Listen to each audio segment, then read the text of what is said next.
Caroline, please. Caroline, please, if she's available, she should come over here. Okay, Caroline. Okay. Yep. Mm-hmm. Please have a seat here.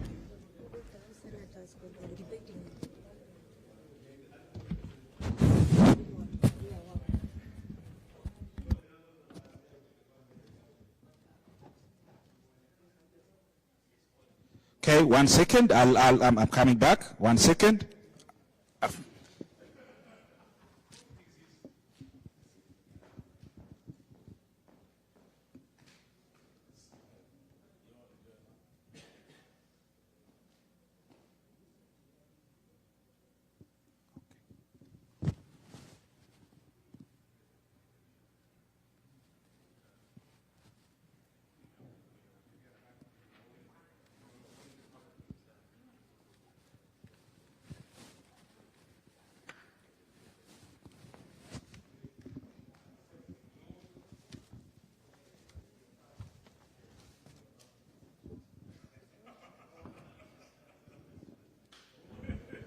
Thank you so much. Our next conversation will be with our wonderful sister, Lady Caroline Muthoka. She has a wonderful story to tell, and we would love to have her in our show, and we are fortunate to have her today. So, Sister Caroline, briefly introduce yourself to our viewers, and we'll continue asking you a few questions. You actually tell us how you've actually had it very rough, especially in 1998 when we had the bomb blast. Let me not actually intimate a lot of information, but you'll give the story yourself. So give you a brief introduction, then we'll continue the conversation. Thank you. I take this opportunity to thank the Diaspora, the One Voice Consortium. My name is Caroline Muthoka. I'm a survivor of the U.S. Embassy bombing. I was working in the cooperative building, and I was 7 months pregnant. And I went to the window with all my colleagues. And when I got to the window, that's when the bomb went off. I was thrown over my desk with so many cuts on my belly and to the floor, and the building was shaking, and I knew that was the end of my life. I stayed for a little bit, and my colleague said, Caroline, I can hear people talking. Let's go. I had a deep cut on my eye. I couldn't see. The other eye was bleeding. So she pulled me out to the stairway rail. And as I started walking down, I was stepping on dead people, because when anybody was pushed, they would fall. When they fall, you had to step on them. Even today, after 24 years, I still hear the voices, Mungu nisaidie, Mama yo, all kinds of languages were spoken that day, but I managed to get to the hospital. As the victims, so many people got injured in different ways. About 5,000 people were injured. About 1,000, over 1,000 are partially injured, or they lost their eyes, they're totally blind. About 213 people died on the spot. These people, since 1998, have been suffering up to now. Most of them don't have jobs. They lost their loved ones, and they're still struggling. They don't have medical. Nobody came to attend them after 3 years. They were left on their own, and they're suffering for all this time. My cry is to voice for these people. The terror was between America and their allies. We were caught in between. So we were not at fight. So what we are asking is a Congress here in America to pass the law that will enable Kenyans to be paid. The other nationalities were paid, but the Kenyans were left there. So that's a cry we have, and we have asked our Senate in Kenya, which they've tabled the motion through Senator Kavintu, to start pushing from there, and for our government to know that these are her people that suffered and still continue to suffer. Last week we had, between last year and now, we have so many that have died. They can't afford medical. They don't have any work. They're disabled. And nothing was set up for these people to follow up with them. So that's my cry today. Thank you so much.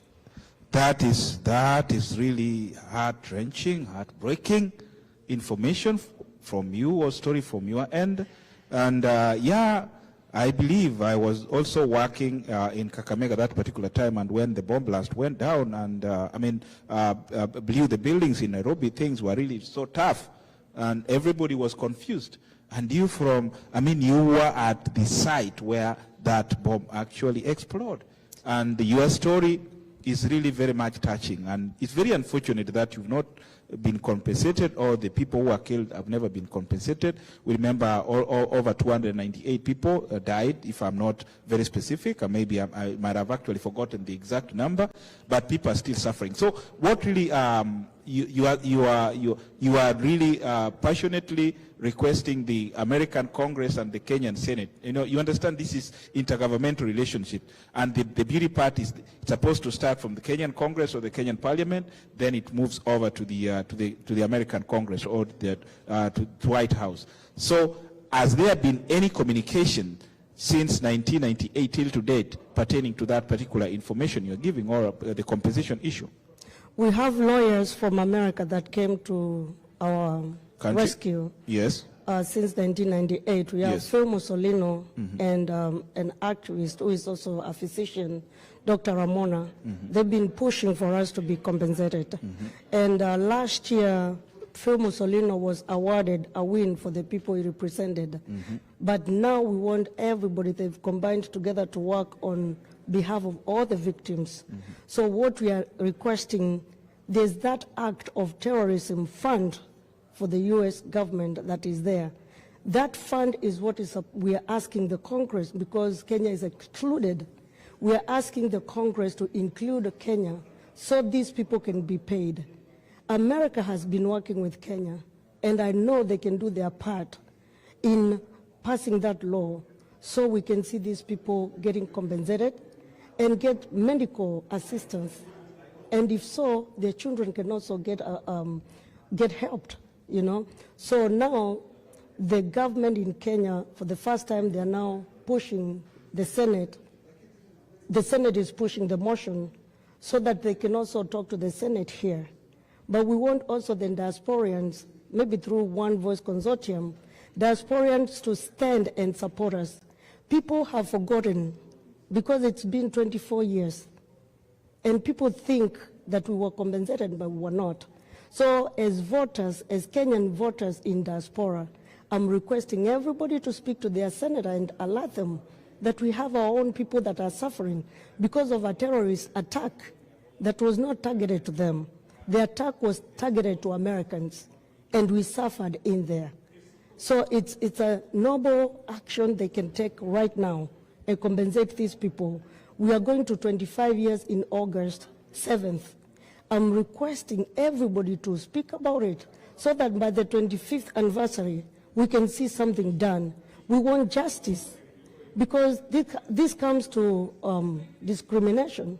Because if some people can be compensated and others left, then there's so many questions there.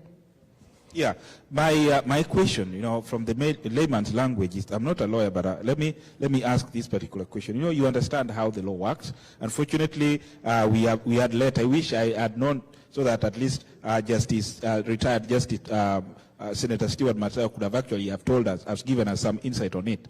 When a judgment has been passed, and the judge says A, B, C, D, or Tom, Jerry, Miriam, and whatever is supposed to be compensated. It's a little bit confusing after again to reverse that particular order, saying whoever was not actually in the plaintiff or in the system to be compensated. Are you not seeing that to be a legal tussle again, from them to start it over, or what do we? These are two different issues. Yes, go ahead. There's the law part of it. Yes. And there's the mankind part of it. Yes. This is Congress. This is Terrorism Act fund. Okay. That covers everybody. So let me get you right. So the people who have who managed to get have they been paid or not yet been paid? Not yet. They have not been No, paid. no, not yet. So you put an injunction for them not to be paid until everyone is included in that particular plaintiff? Yes. And that's what I'm actually saying. Is it Yes. not going to be a No, legal no. tussle? What Yeah. I'm saying, Yes. these are two different issues. They will be paid their part. Okay. But as Congress, When? we are not sure. The lawyer is dealing with that. Okay. So now the portion we are following Yes. is the justice. Uh-huh. The justice is for somebody who has been injured through Okay. terrorism attack, whether black, white, yellow, red, is supposed to be compensated. Okay.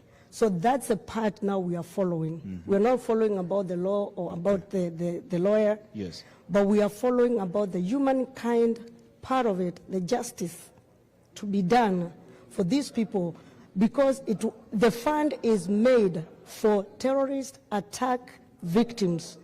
We are terrorist attack victims that should be beneficiaries to this. Okay. And that's what we are following up. Thank you so much. At least now I've gotten the gist about Yes. your complaint. So as of now, you know, there are so many members. I believe 1998, if somebody maybe was 80 or 70 years, maybe they have died. Yes. I'm not pretty sure about that one. But you've lost some members who are part of the team who are supposed to be compensated. How is it actually going to pass down, especially to their kin? Is that also being looked into, or what's happening? Right now, we have groups Yes. of the victims. Yeah. Those groups, we've broken them down. Yes. Like cooperative building, a teacher service commission. Yes. We have a leader for that group that has taken a list of everybody that was there. Sure. They know each other. They know who worked there. They know who survived. They know who turned totally blind. They know their next of kin. Sure. So we've done that, and actually we've narrowed it to counties. Every member of parliament knows their people, and that's why we've gone now to the Senate. Those people, if you're from, say, Lamu, and your people there passed on, they will give us that list. Okay. But even so, we have the list. We had AMREF, we had the Njenjo Fund, we had Ernest and Young. We have so many records that we've been compiling all these years. Okay. So we have a list of beneficiaries. We have a list of next of kin. Everybody is there included. Thank you so So much. the list is there. The list is there. Yes. So from your own thinking, not really thinking, but from your, if you can actually remember, can you tell the diaspora who are watching this particular show how many people are supposed to be compensated as of today? Because you've compiled the list. Do you know the number? The number is big. It's big. But the actual number that we know, Yes. we've read, Yes. is 213 that died on the spot on that day. Yes. About 5,000 were injured. Between those 5,000, most of them have died.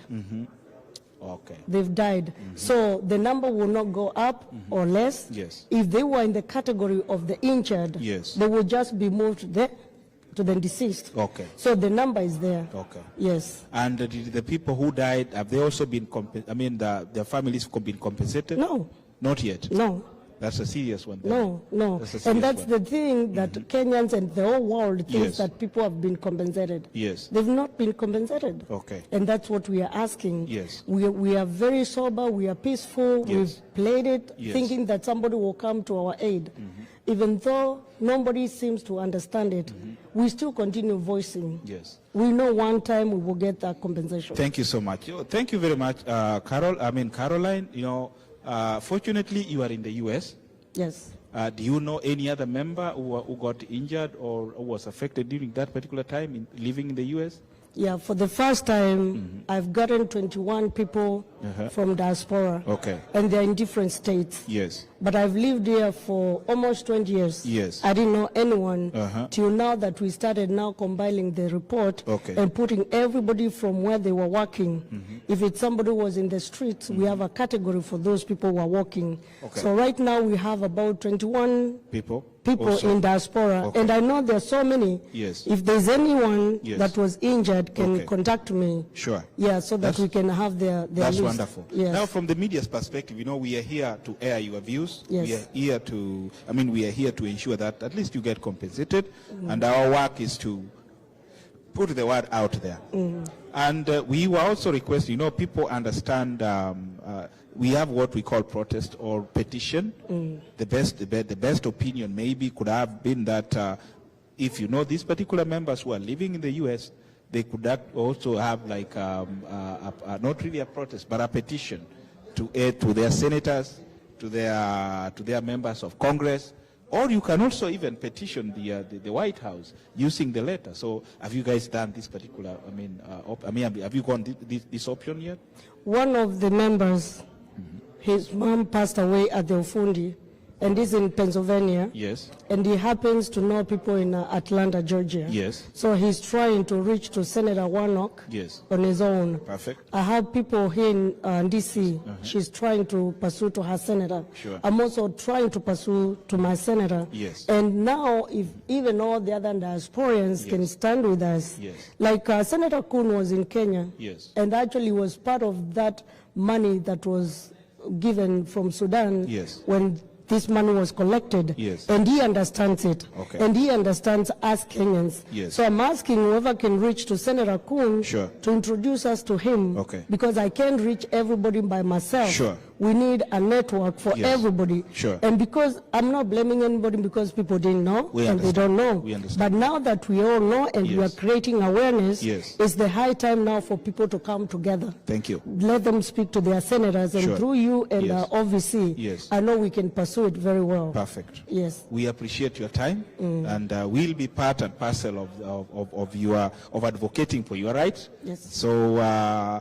let your members, anyone who is listening or is watching this particular program, if you've got information, please, you can write a message on KDR TV social media site so that information can be relayed to our sister Caroline here. She's compiling a list.